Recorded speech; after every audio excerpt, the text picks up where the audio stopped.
welcome everyone to the 161st Celebrity Synastry chart reading, where we will be looking into Emma Roberts and Cody John. If you don't know me, hi, I'm Adeline and it is so nice to meet you. On this channel, I look at the dynamic between two celebrities using astrology. For those new and returning, I take notes on a synastry chart looking at the personal planet signs aspects, and if birth times are available, house overlays. I share these notes and add my extra insights and interpretations along the way. So if that sounds good to you, subscribe and click the bell to join us weekly, and let's get right into this one. Starting off with the sun, we have Emma's sun in Aquarius and Cody's sun in Pisces. They are both open-minded and tolerant, and Cody may feel judged by Emma's objectiveness. Emma is uncomfortable with Cody's emotional dependency. Cody's sun overlaid in Emma's third house. There's a comfortable atmosphere and Cody thinks Emma is brilliant. I assume they would be comfortable like if they're quite open-minded and tolerant of each other. They enjoy talking about their days and Cody thinks Emma is predictable. Emma feels smarter around Cody, so not surprisingly so if,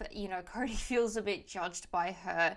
If she's a bit more objective, she may come off as a bit, I'm smarter, I can see things better than you potentially. So not really surprising he may feel judged. Cody sees Emma as someone with good common sense. Yeah, potentially she also feels she has better common sense and therefore feels smarter around him. Emma's sun conjuncts Cody's Mercury. There is good communication and they enjoy learning together. They have a productive domestic life and they share and talk about ideas. Cody values Emma's views and Cody feels free to speak around Emma. I'm glad we're seeing some sort of positivity on that from. Emma's sun square Cody's Mars. Sparks fly and there's a competitive nature. There's a tendency to interrupt each other and individual egos create problems. I mean, the only thing we've seen ego-wise is potentially Emma, but only, obviously, we'll see a bit more as the reading goes on, potentially. It's productive to work on the mutual goal. I mean, we did just see productive domestic life, so I assume those sort of goals will be more in that domestic way. I believe Emma has one child at the moment. I don't know. She is a mother. She has children to look after. I'm not sure about Cody, but, obviously in that way, you would kind of have to have that sort of productive domestic life and manage things. They both need to stop focusing on the details and Emma feels challenged by Cody's dominance. Interesting. They need to respect each other's natural habits and over time get more annoyed with each other. Emma's sun square Cody's Pluto. It's love-hate. There's a strong magnetic connection. It is transformative and they both trigger the other's deepest issues. They both need to learn not to focus on their ego. Interesting, because we haven't really seen anything with Cody, except that Emma feels challenged by his dominance, but nothing specifically that his ego might be a bit of a problem on Emma, so we'll see a bit more. It seems to be a mutual thing, ego being a problem. It's hard to remain just friends after, and there are power struggles. Yeah, if Cody has this dominance Emma feels challenged by, I wonder as well, full respect to Cody, obviously Emma is the more one with the high status and everything and all of that. So I wonder if that is at play here as well, particularly if Emma is used to being the sort of higher power person in the relationship and everything, and clearly Cody wouldn't have necessarily practical reason to be the more dominant one. Potentially Emma may feel challenged by it. They want to learn everything about the other and there's a possibility to encourage the other's negative qualities. There's a possibility of an unhealthy obsession with the other and they both want to be dominant. Yeah, there seems to be a bit of an issue with that. Maybe that's where their egos are a bit of an issue. They both want that sort of bigger one. They both experience emotions they never felt before. Cody's sun conjunct Emma's Venus. There's mutual respect and there's a mutual attraction. We're seeing that again. It's an accepting relationship, which goes back to how we saw they're quite comfortable, quite tolerant, open with each other. They share common interests and they're a financially lucky couple. Cody encourages Emma's creativity, which the way I would interpret this is him encouraging Emma, to pursue her creative endeavors, acting and all of the stuff she's doing and all of that. So I take this as he allows her to sort of focus on work. Cody feels more beautiful around Emma and Emma finds Cody charming and intriguing. Cody's sun sextile Emma's Neptune. They easily forgive each other and they explore intuition together. There's a romantic and spiritual bond and they're attuned to each other's feelings. They are conscious of each other's needs and both feel they found their soulmate, which would be nice. I feel especially for Emma, she's had, I feel like she's had a couple serious relationships. We've probably covered, a couple of them on our channel already from what I remember. But yeah, it would be nice if, she found like the one, if that's what she's looking for. Not sure about Cody, if like, I don't know anything about him and his relationship, so it'll be nice for him as well if that's what he wants. Cody's sun, Trine to Emma's Pluto. It's transformative, we're seeing again, and it's a productive relationship. They are fascinated with each other and they both want to get to know each other deeply. Emma inspires Cody to dramatically transform himself. That's there. Now for the intermission. This video is brought to you by me, my Etsy store, Adeline the Astrologer. If you ever watch this and think, hey, I would like her to read my Synastry chart, well, I will. I do personalized Synastry readings on my Etsy store, both basic and detailed. The basic one is very simple to understand. It's not overwhelming at all. It's pretty good for those that are beginners to astrology, just getting the head around astrology, or just as a fun gift idea. The detailed one is just like what I do on my channel, just a lot of insight and interpretation on your chart. So if you are interested in that and everything else astrology and tarot related, readings and gifts, then definitely check out my Etsy store. Links are below. I'm always releasing new things, so definitely check it out if you're interested. You can even just favorite the store just to show your support for free. Thanks for listening, and let's get back to the reading. So now it's time for moon. We have Emma's moon in Capricorn and Cody's moon in Aries. These are both cardinal signs. They are both okay with alone time. I mean, which I feel like adds up because we're seeing like a lot of this, it's a productive relationship. And we saw how Cody seems to like encourage Emma to pursue her like whatever creative work endeavors. So that seems to be lining up. Emma's realism brings down Cody. Okay, so there seems to be an issue of Emma being a bit more like realistic, objective sort of thing, which Cody doesn't necessarily appreciate. Cody's impulsive nature may stress Emma, and Cody can help Emma to be more spontaneous. Emma helps Cody to be less emotionally reactive.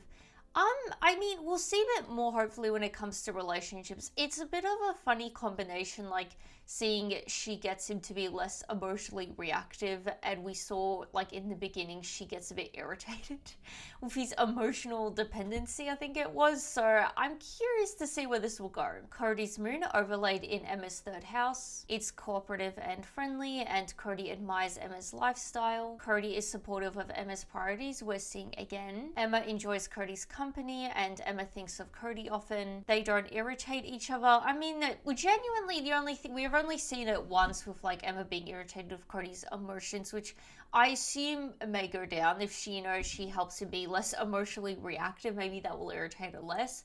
But that's the only place we've seen it. Otherwise, we really haven't seen a whole lot of irritation to each other. It's relaxed and productive, and they communicate well. Their moon signs are squared to each other, so timing is difficult, and they find each other's habits unbearable. I mean, we did see they need to learn to respect each other's natural habits, so that's there. Past relationships from both sides are carried into this. I mean, quite literally with like Emma and her child, that's like quite literally bringing a past relationship into this. I'm not sure with like Cody's end, but like, it's not like they're super young or anything where they wouldn't have had any past relationships, so it makes sense. There's different views regarding the home. Interesting, which we have seen like, a couple domestic like notes already, which we don't always see in these readings. So clearly they do share some kind of domestic life. Emma's moon conjunct Cody's Uranus. There's an instant attraction, and unpredictability makes long-term difficult. I don't know what the unpredictability would be, because normally my first reaction when it comes to these readings, like because we're always dealing with like celebrities and like unpredictable careers, it's like, oh, their careers will make it unpredictable. But from what we have seen, it seems like Cody encourages this sort of like unpredictability, so to speak. So, I mean, I guess you could still encourage it and it could still make things difficult. So that's there. Cody is dominant and it's an exciting meeting. Their friends play a part in the meeting, so I assume like mutual friends or something like that. They share an unusual lifestyle, and Cody brings excitement to Emma, which we did see before. Emma sees Cody as unreliable. Maybe Cody's the one that's a bit more unpredictable maybe. Emma creates an accepting atmosphere for Cody. Cody's moon are trine Emma's Jupiter. There's good fortune and there's a possibility of being too excessive. They're happy in each other's presence. I feel like they are. They seem to be. Adventure is important in this relationship, which seems to be more coming from Cody helping, you know, Emma be more spontaneous, trying to make the relationship exciting. Honest communication is easy and Emma helps Cody with his emotions. Interesting.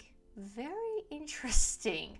I mean, it's good. If Cody is happy with it, you know, great. Cody's moon is sextile Emma's Saturn. Emma feels Cody is committed to her and it's not a shallow relationship. Emma is accountable to Cody and Emma provides practical help. I mean, not really surprising, is it? She seems to be the more practical one here. So now it's time for Mercury. We have both the Mercury signs in Aquarius. So they have abstract conversations and they both tend to be argumentative. It's intellectually stimulating and they share detached and objective values. Cody's Mercury overlaid in Emma's third house. It's difficult to see eye to eye together. I mean, on certain things, I'm sure it is. Like, we did just see they share the same similar values. But I feel like in terms of, you know, Emma being a bit more sort of like practical, like, you know, objective and all of that, you know, Cody doesn't seem to necessarily think the same way. So I feel like in that way may be difficult. We did also see different views regarding the home. So maybe, I don't know, something there they don't see eye to eye. They lack common views and both get the impression that the other doesn't get them. Which it could be just the first impression because, like, it seems like they do. We've seen, like, they share common interests and everything. There are, you know, a couple things, you know, differences, but overall it seems like they're quite, you know, on the same page. There are no aspects for Mercury sign, so now we're on to Venus. So both the Venus signs are in Pisces. They share similar needs and they're willing to adapt for each other. That's nice. I mean, it seems like on Cody's end, we're seeing a bit more adapting, particularly with his emotions and all of that, which hopefully it's for the better. But on Emma's side, I don't feel like we've seen as much of like adapting as such. It's an affectionate relationship and a spiritual connection. There's a lack of direction in the relationship. I wonder how, because I'm pretty sure they're engaged. I don't think they're married, just engaged. So I wonder, I don't know, maybe like it was a very go with the flow type relationship, you know, the relationship took a long time. Maybe we'll see a bit more. The relationship lacks boundaries and relationship lacks practicality. On Cody's end anyway. Cody's Venus overlaid in Emma's third house. Cody feels more comfortable around Emma and they are good friends. So it seems like they started off as friends or something like that because we saw how I think they meet through friends or something like that. So I assume friendship was a part of the meeting. Cody sees Emma as easily approachable and they trust each other. Cody makes Emma happy and is easy and natural communication. So their Venus signs are conjunct together, so they appreciate each other's aesthetic taste. So I see when it comes to different views regarding the home, it's not so much about like decorations or aesthetics or anything. It could be the more sort of like practical things, potentially even of like co-parenting, particularly if Cody has, you know, a kid from a past relationship as well, you know, issues of like, you know, how, I don't know, raising their kids and co-parenting and all of that. They share their social life and they have a basic understanding of each other. They are loving to each other and they are at ease in each other's company.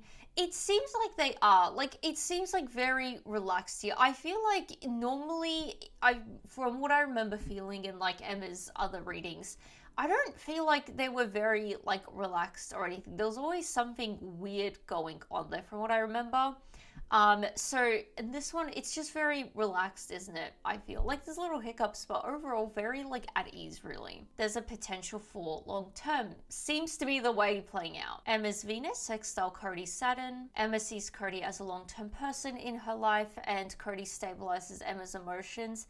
Nice. I'm glad it's somewhat mutual. It's not like Emma just, you know, trying to, you know, suppress Cody's emotions just for her benefit. There's strong commitment and they help each other in career, which I think we see again. And I feel like it would be a bit more of Emma to Cody than anything else. Because as far as I know, he's also an actor as well. He's not necessarily some kind of like behind the scenes sort of like producer or someone else. in that sort of realm of Hollywood. They're willing to make sacrifices for the other. Emma's Venus sextile Cody's Neptune. Emma is enchanted by Cody and they are tolerant of each other. They prefer to see each other as a fantasy. That's interesting. They share spiritual interests, we're seeing again, and Emma may expect too much from Cody. Okay. Cody is easily charmed by Emma. Emma's Venus trine Cody's Pluto. It's emotionally fulfilling. I mean, I really hope it is. I think that sort of like note at the top of the reading we saw where Emma gets irritated with, Cody's emotions, and what we've been seeing from there is she like helps him, calms him down and all of that. So I hope it is. It seems like they're both like helping each other. Emma a bit more to Cody than anything else. But hopefully it is. Like, we haven't seen anything negative emotionally, so that's good. It's not likely to grow stale, and they both enjoy growing from this relationship. They want to have children together, which, could be together, or they could just, simply enjoy like co-parenting together and looking after children together. Emma sees Cody as a soulmate, and Emma considers Cody irresistible. Cody's Venus square Emma's Mars. There's jealousy and possessiveness, and Cody sees Emma as dominant. That's funny. I mean, because like throughout this reading, we've seen like a couple notes, more than this, of like, Cody being dominant. So there clearly is an issue of like power struggles and both wanting to be dominant. Emma sees Cody as seductive with no substance. Cody's Venus sextile Emma's Uranus. Emma likes to keep the relationship exciting, which is nice. Like because we saw this on Cody's end, so it's nice they're both trying to keep things going. I assume that is how because we did see the relationship's not likely to grow stale, so I assume in that way it would help. They share unusual interests and they're an unconventional couple.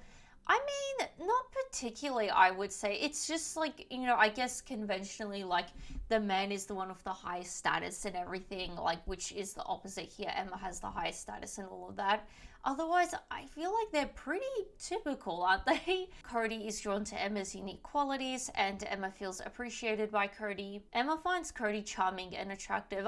It's really nice we're seeing that they seem to appreciate each other a lot. We're seeing a lot of those notes here. Cody's Venus sextile Emma's Neptune. This is a repeated aspect, just inverted, so everything from before is further emphasized, but also Cody is enchanted by Emma, and Emma is easily charmed by Cody. And Cody may expect too much from Emma. So now it's on to Mars. We have Emma's Mars in Gemini and Cody's Mars in Taurus. Cody finds Emma unsettling. Interesting. I would have thought it would be more the other way around. I mean, it could be like maybe, I don't want to say he regrets it as such, because we haven't seen anything like that. But potentially, like, when it comes to him encouraging her pursuing her like creative work endeavors, potentially within that he also feels a bit unsettled, even though he encourages it maybe. Emma finds Cody boring. I mean, it could be in different ways, because like we did see he was a bit more adventurous and everything. Maybe, I don't know, in terms of like career-wise, like she doesn't really get excited by his career maybe, or something like that. Emma nitpicks Cody, and Emma finds Cody too stubborn. I feel like, this has been reflected before. Cody's Mars overlaid in Emma's 6th house. Cody energizes Emma and they exercise together, so I assume the more adventurous things to do together would be in terms of like, physical activity. I don't know, like hiking or some sort of exercise adventure thing. They're relaxed and calmer around the other, and Cody is flustered around Emma, which I feel like adds up, because we've seen a lot of like how, he's quite enchanted by her, he's really captivated by her and all of that. So I feel like it makes sense. I know we did see that he sees her as quite easily approachable, but you can still be flustered and around someone quite pleasant and approachable and everything. Emma can see through Cody. Cody's Mars trine Emma's Saturn. Emma is the anchor. I mean, in certain ways I imagine she would be, definitely in terms of like finances and everything, unless Cody has some sort of thing going on outside of his acting, but it seems like in that way potentially she's more of the anchor, and I guess practically so she would be as well. They both can achieve a lot together, and Cody finds Emma's predictability attractive. I feel like this is going right back to the top, isn't it, where he finds her quite predictable. Cody feels he can depend on Emma, and Emma appreciates Cody's individuality. That's nice. So that was the final aspect, bringing us to the end of the reading. If you are still watching, please share your thoughts below. I'd be very curious to see what you guys have to say about this one.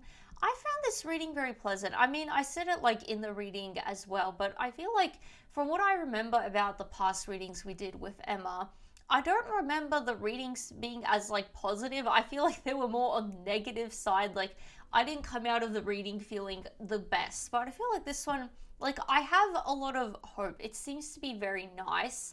And, you know, going back to the point we saw they feel like they found, I think it was they feel like they found their soulmate or like that sort of thing. I really hope for their sake they have. It seems to be very nice and pleasant. So, you know, all the best. And if you have made it this far, please consider subscribing for more. I post these readings twice a week. And besides that, give this video a like and I will see you guys next time. Bye! And a shout out to my astrology enthusiast, John Hawker James Vlog. Thank you for supporting the channel. If you would also like a shout out and get early access to new videos, click the join button below to join the memberships. There are 2 tiers, the observers and enthusiasts. And thank you again, John Hawker James Vlog, for supporting the channel.